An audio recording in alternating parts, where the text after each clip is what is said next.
না, আমার চ্যানেলটা কোনো কুকিং চ্যানেল নয়, কিন্তু একটা হেলদি রেসিপি শেয়ার করার জন্যই তোমাদের সাথে আজকে আমি এই রান্নাটা শেয়ার করলাম। আমরা সকলেই জানি রেড মিট কিন্তু স্বাস্থ্যের জন্য খুবই ক্ষতিকর। অনেক সময় ডাক্তার খেতে বারণ করে দেয়, তাই আমি একটা ইজি একটা রান্না এবং খুবই স্বাস্থ্যকর একটা রান্না তোমাদের সাথে আজকে শেয়ার করছি। এই রান্নাটা করলে, এইভাবে করলে আশা করি বাচ্চাদের জন্য আলাদা করে রান্না করতেও হবে না। এই রান্নাটা তোমরা বাচ্চাকেও কিন্তু দিতে পারো, কারণ আমি বাইরের কোনো মশলা, কোনো কাশ্মীরি লঙ্কা, মানে কোনো রং কিছু আমি ইউজ করব না। আমি দইও ইউজ করব না, কারণ আমরা জানি মাংসের সাথে দুধের প্রোডাক্ট ঠিক নয়। যেমনই দুধ যা আমাদের স্বাস্থ্যের জন্য ক্ষতিকর, তেমনই কিন্তু দইটাও আমাদের ক্ষতি করে।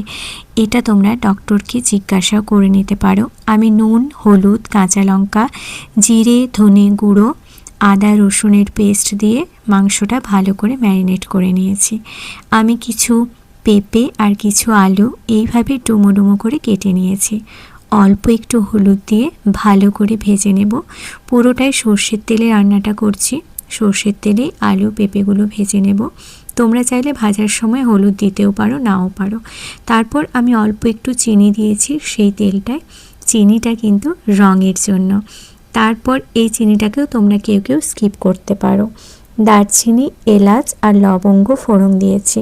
গোটা জিরে ফোড়ন দিতে পারো, না দিলেই ভালো হয়। তেজপাতাটা আমি একটু পরে দেব, যেটা আমি মাংসের সাথে কিন্তু ম্যারিনেট করার সময় দিয়ে দিয়েছি। তারপর এইভাবে কুচনো পেঁয়াজগুলো দিয়ে নিলাম।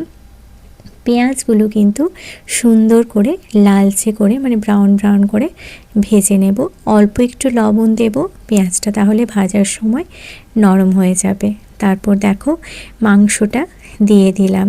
আমি আগেই বললাম, এখানে আমি কোনো রকম কাশ্মীরি লঙ্কার গুঁড়ো বা লঙ্কার গুঁড়ো, কোনো রকম কিছু বাইরের মশলা আমি কিচ্ছু ইউজ করিনি, এবং তেলটাও খুবই অল্প পরিমাণ মতো দিয়েছি, খুব একটা বেশি তেল দিইনি।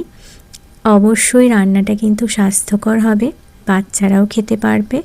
আর দইও আমি ইউজ করি না মাটনে। অনেক সময় স্বাদ বাড়ানোর জন্য দই তোমরা ইউজ করো, কিন্তু আমি দই ইউজ করি না। যেটা বললাম, মাংসের সাথে দই বা মিল্ক যে কোনো প্রোডাক্ট ইউজ না করাই ভালো। ভালো মতো মাংসটা কষিয়ে আমি প্রেশার কুকারে দিয়ে দিয়েছি। অবশ্যই কিন্তু পরিমাণ মতো গরম জল দিলাম। আমি অনেকগুলো সিটি দিয়ে নেব, কারণ মাংসটা সেদ্ধ অবশ্যই করা উচিত খুব ভালো করে। আর দেখো, তারপর মাংসটা কি সুন্দর একটা কালার এসেছে এবং খেতেও অসাধারণ টেস্ট হয়েছে। তো তোমরা কিন্তু এইভাবে একবার বানাতে পারো, আর অবশ্যই আমাকে কমেন্ট করে জানিও যে কেমন হয়েছে। খুব ভালো হবে রান্নাটা, অবশ্যই বানিও। টাটা।